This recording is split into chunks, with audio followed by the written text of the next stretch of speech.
Thank you everyone for inviting me here today. I think Lancaster must be one of the prettiest cities in the country and a kind of good example of kind of urban planning, isn't it? It's always a pleasure to be up here. I started as a Chief Exec of BipolarUK just over 6 months ago. I've got a background in the charity sector. I've worked for some large charities like Alzheimer's Society, where I led a social action movement to help people with dementia called the Dementia Action Alliance. I also ran a big co-production program at Leonard Cheshire Disability, where we were trying to give people with severe disabilities in residential care more choice and control over their lives. So the things that Fiona talked about balancing the medical with the social model of disability, I think is a really strong argument to make and a really good direction to go forward on in terms of being able to support people living with bipolar.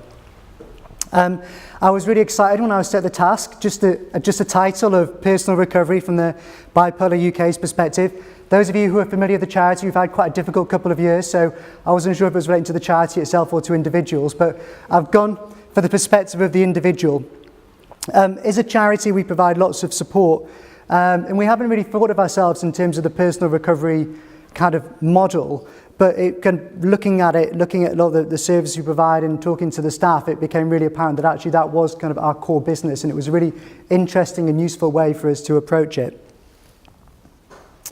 For those of you who aren't familiar with Bipolar UK, we're the only national charity dedicated to supporting people affected by bipolar. Those of you who work for other charities helping people with bipolar who are across the country, before you go forward and try to sue me for that, we're the only one dedicated solely to people with bipolar. There are lots of other amazing charities out there helping people with bipolar, but we're the only one who's really solely dedicated to this cause. Our focus is very much on the lived experience, so we focus on providing peer support to people with bipolar. We do that through, we've got 100 support groups. I'm really pleased that I think at least 2 of them are here today. So we've got Jane and Rita in the audience I've already spoken to. They really are the backbone of the charity in terms of the services we provide. We've got over 100 groups which are co-facilitated by people who are affected by bipolar, either living with it or people who have got bipolar themselves. We've got a moderated e-community which has about 700-800 people using it every month. So that's people with bipolar communicating with each other, helping support each other with their symptoms. We've got a telephone and email peer support service, so anyone's got any questions or queries, they can get in contact with us, and either be a member of staff or a volunteer who's got bipolar who will call them back and provide a nice confidential space for them to be able to talk about the condition. And we also have quite a reasonably large reach in terms of our communications. We've got a newsletter. Many of you will have signed up to it, and we do lots of different surveys and participate in a lot of research, and we've worked with Spectrum in the past as well. We're very small. We've only got 11 staff, and we've also got the 300 volunteers. I think that's quite important because the vast majority of people who are connected to the charity have a real personal connection with the condition. Half of our staff are living with bipolar. A number of them have got family relatives with bipolar. I had a close friend of mine when I was growing up, still has bipolar. So we're quite, I think, quite good in terms of walking the walk in terms of service user involvement. In terms of personal recovery, I guess it's going to, as Fiona said, it's going to be different for each person, really, isn't it? One of the things that I did in terms of pulling together this presentation was look at some of the evidence that we'd collected from people with bipolar on self-management to see if there's any kind of crossover, but also talking to our staff, the people who are talking to hundreds of people every week about bipolar and often living with bipolar themselves. Some people are living in terms of recovery. It's an odd term in that bipolar itself is a condition that you can't, it's an incurable condition. But in terms of the recovery, in terms of my interpretation, was looking at the actual trauma that the condition will actually give to people. And the trauma will come in many different guises depending on the person. So during a manic phase, someone might rack up huge amounts of debts. They might do real kind of damage to their career. It might be that their marriage breaks down. In some people's circumstances, with James, who's one of our members of staff, he tried to take his own life, which was about in 2004. And we kind of looked at all the different steps that he took in terms of his journey to personal recovery and seeing where the crossovers were for the other stories that we were hearing from people with bipolar. For James, it was actually quite, there was a definite medical need there at the start. So I think when we talk about recovery, there's a kind of crisis recovery that does need to take place. So for James, it was the actual physically having surgery to recover from his injuries, which had a big impact in terms of being able to rebuild his life. But there was also the social model, which we'll come on to in terms of his circle of the people that supported him and that enabled him to rebuild his life. In terms of how this crosses over to self-management, you probably can't see this slide at all, but I'll circulate them afterwards. But essentially, we asked people what was the most important elements of their self-management strategy and got them to try to rate the different elements. So we've got diet, purpose, lifestyle, psychotherapy, talking to other people affected by bipolar, drug treatments, professional support, family and friends, researching the condition, and supportive employers.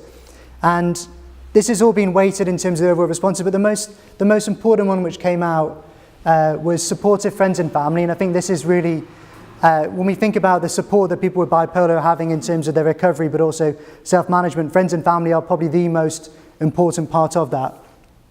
And also drug treatment as well was the one which came up second. So I think that gives quite a good indication perhaps of the balance between the two different models. Again, in terms of who is the most useful person in helping them manage the condition, so looking at individuals, friends and family came out as the most important again, and the kind of general sort of psychiatric, kind of community psychiatric services came down as lower. So this might be because people aren't getting enough access to those services, or it might be that actually the support provided by the family is the bit which is they're finding most value in. Rather disappointingly, peer support, which I'll come on to at the end, came as the least significant, but that doesn't mean that it isn't helping people in terms of their personal recovery. So in terms of the most important elements, I would say the core thing is around once you've kind of got over the kind of immediate physical recovery from the trauma, would be around the immediate circle that people have got. And this came out from the surveys and from talking to the team and from people with bipolar, but friends and family has to be the central to that. Treating people normally, if they've gone through a really traumatic episode, try to come back to some sort of normal routine and non-stigmatized place, treating people as a husband, as a daughter, trying to return a sense of normality, but also doing joint activities as well that perhaps could take people's mind off the actual condition. So one of our members of staff who's got bipolar was saying how when she was coming out of a manic episode, just going for walks with family was the thing that helped her most in terms of kind of rebuilding her life.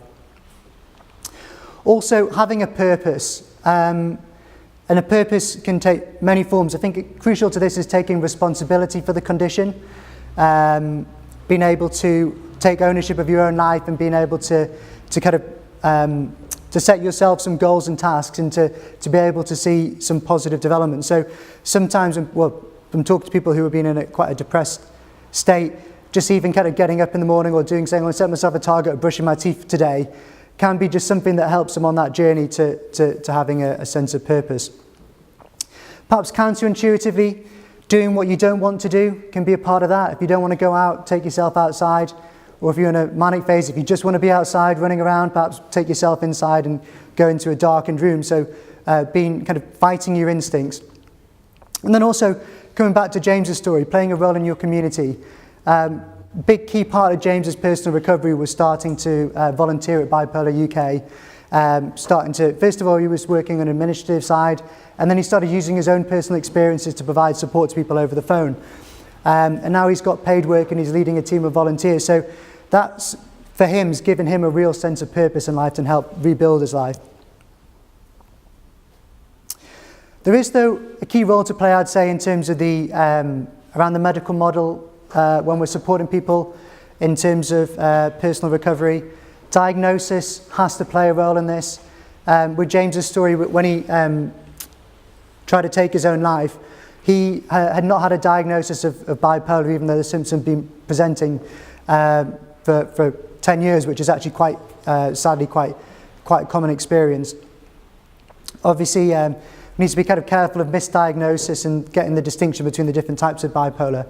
But actually getting a diagnosis itself can help people fix their identity as well. If you think about how the personal recovery, often identity is a key trauma that people are experiencing. If they're going through highs and lows, it's quite difficult to find yourself. So actually getting a diagnosis can help with that.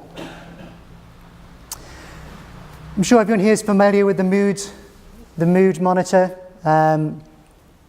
Being able to help rate your moods from 0 to 10. We find this really helpful with the self-management support that we provide people with bipolar, and it gives people a language to be able to communicate where they are on it in a non-stigmatized way. But I think this could probably play a useful role in personal recovery as well. If you think about people reflecting back on what's happened, the challenges that they faced, it can perhaps show that it was an exceptional experience rather than a normal experience, and perhaps if they're recording their moods over a prolonged period of time, they'll be able to see that they're not always a 0, they're not always a 10, but they're somewhere in between. Again, I'm sure we'll come on to this throughout, but management and self-management has to be a key part of recovery as well. It's like having an allergy, essentially, is the best description I've heard of bipolar. You just need to be on top of it all of the time. Again, coming back to what my team told me, it's about taking personal responsibility for the condition is one of the key steps in terms of personal recovery.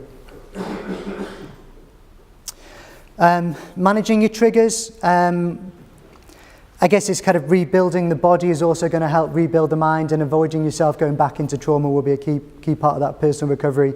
Building up self-confidence as well, that you've actually moved on and that experience has helped you improve your life, and avoiding those triggers could be a key part of that. So those of you in the room probably familiar with key triggers in terms of manic and depressive episodes, but looking at avoiding stressful experiences, trying to avoid where possible physical illness, lifestyle changes, looking at sleep deprivation, seasonal changes, and obviously drugs and medicines and recreational drugs can also play havoc as well.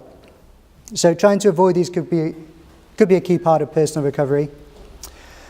And medication as well. If people are in the kind of acute crisis setting, obviously medication has a key role in terms of the immediate recovery, be it kind of an antidepressant or antipsychotics. But on an ongoing basis in terms of recovery, actual medication management I think is a key part of that, and having ownership of that.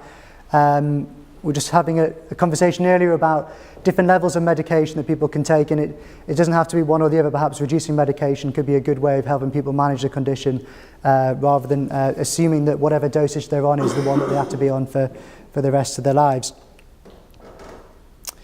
And then again, coming back to the things we talked about, sleep and food and nutrition has to play a key role in terms of personal recovery as well. I think the social model and the medical health model have to go hand in hand. I think you can't really have one without the other, and that would be the one message I'd like to come across from our own experience at BipolarUK. And of course, perhaps the most fundamental part of every personal recovery model, and I hope it's somewhere in this toolkit, which I'm looking forward to reading, has to be peer support, ideally provided by BipolarUK, if not by one of our closely affiliated partners like Spectrum. I think peer support is a really cost-effective way of being able to help people on the personal recovery journey. You think how long, training up psychiatrists and psychotherapists takes a lot of time and a lot of money, whereas developing a support group, we've got some co-facilitators here, it can happen over a matter of months. It can be able to get some really good services up and running quickly.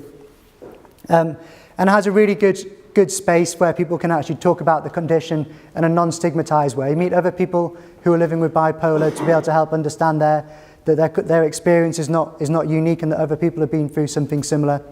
Being able to find tips and techniques that other people have used. Everyone's personal recovery is going to be unique, so being able to find that unique combination and widening the menu of choices you've got has to be a good thing.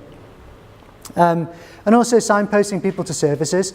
If people have just got a diagnosis or just been in a stage of crisis and also been kind of on the road to recovery, It's quite a lot to take in at any one time, and often the information is provided not necessarily at the right time. So being able to have a space where you can come to once a month where you can actually just check in with people and people can signpost you and let you know about the support that is available is really important. And also, I guess it's preventing people from experiencing trauma again in the future as well. One of the things we have provided and we've done in the past and kind of restarted is looking at training around our co-facilitators having conversation about suicide ideation and how our support groups can play a role in terms of reducing that. So those are the key reflections and points I'd like to bring from Bipolar UK. Family is the most fundamental thing. I think the social model of disability has to be at the core of what we do, but there are also elements around the medical model which we need to take into account. And hopefully with peer support as well, we can enable people to help recover and grow and to be fantastic people. Thank you.